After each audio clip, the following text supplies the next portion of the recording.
नमस्कार दोस्तों, स्वागत है आपका आज के इस वीडियो में।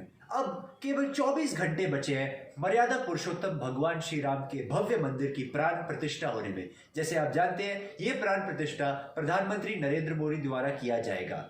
अब ये बात स्पष्ट हो चुकी है कि वो कौन से दल और नेता है जो इस कार्यक्रम का हिस्सा नहीं होंगे। हमें सूत्रों के हवाले से पता चला है कि इंडिया गठबंधन के लगभग सभी दलों ने वहां पर आने से इनकार कर दिया है। मेरी राय में दोस्तों, ये करना बिल्कुल गलत है। मैं ऐसा क्यों कह रहा हूं? इसकी वजह यह है कि भगवान श्री राम और ये राम मंदिर केवल एक दल या एक नेता का नहीं है, ये 130 करोड़ भारतीयों का है। और भगवान राम जो है वो करोड़ों लोगों के दिलों में बसते हैं, करोड़ों भारतीयों के दिलों में, विशेषकर इस देश के करोड़ों हिंदुओं के दिलों में। इसीलिए ऐसे इस तरीके से इस कार्यक्रम में ना आना मेरी राय में कई तरीके के प्रश्न खड़ा करते हैं।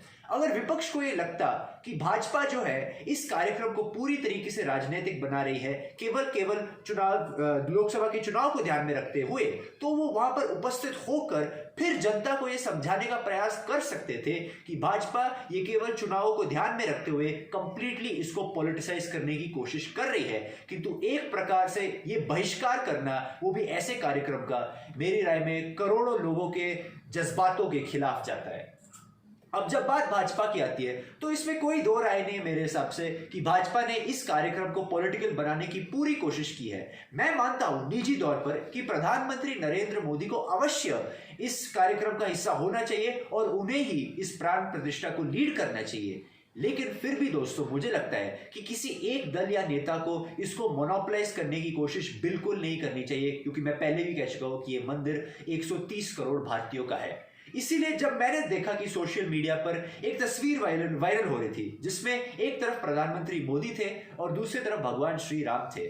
अब उस तस्वीर को देखने की दो राय है, दो तरीके हैं उसको देखने के लिए। एक तो यह है कि प्रधानमंत्री नरेंद्र मोदी ने भगवान श्री राम को वापस उस राम मंदिर में आने दिया, क्योंकि उन्हीं की सरकार के दौरान सुप्रीम कोर्ट का यह फैसला आया जिसमें वहां पर मंदिर बनना तय हुआ और फिर एक तरह से भगवान राम वापस अयोध्या लौट कर आए। किंतु दूसरी तरह इसको देखने का यह है कि वो उस तस्वीर में प्रधानमंत्री मोदी को भगवान राम से भी ऊंचे कद का दिखा रहे थे, जो मेरी राय में बिल्कुल ही अनावश्यक है।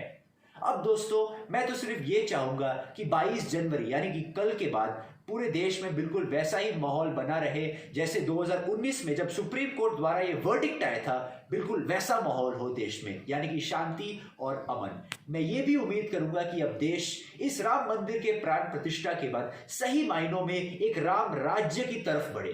राम राज्य एक बहुत ही लंबी डिटेल बात हो जाएगी दोस्तों, उसके लिए एक अलग सा वीडियो बनाना पड़ेगा। लेकिन अगर ब्रीफ में, संक्षिप्त में मुझे बताना हो तो राम राज्य होता है विकास, शांति, अमन और सबका भला पूरे देश में, और देश वैसे ही तरक्की करता रहे जैसे वो पहले करता है, हो सके तो उससे ज्यादा तेज रफ्तार से।